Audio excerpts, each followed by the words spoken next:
So, the idea of using food and movement to balance and heal the chakras is rooted in traditional and holistic approaches to well-being like Ayurveda and yoga. In these perspectives, the chakras are considered energy centers, and each one is associated with a specific physical, emotional, and spiritual aspect. So it's believed that imbalances in these energy centers can manifest as physical or through emotional issues. It's important to understand how what we're consuming and how we're moving play a role into how we're presenting and how we're feeling. So I've gone ahead and I've made videos to outline different asanas and different foods you can eat to help you find balance in these energy centers. And to kind of give a little bit more context, basically we want to think about it in the way that everything has a frequency and everything is energy. Every food has different vibrations, and each one is associated with a specific color or a specific energy center, bringing energy to that chakra, influencing it in some way. So for example, thinking red foods for the root chakra and green foods for the heart chakra, those might have different benefits for each chakra there.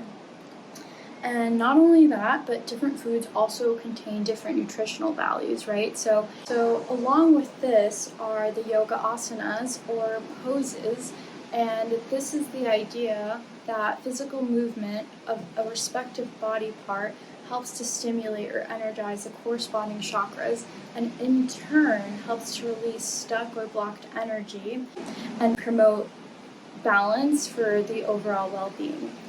Another aspect of yoga is the pranayama, which is breath work and that awareness. With this breath work, you find that mind-body connection, which really allows you to tap into that energy flow and be able to send certain energy towards certain chakras.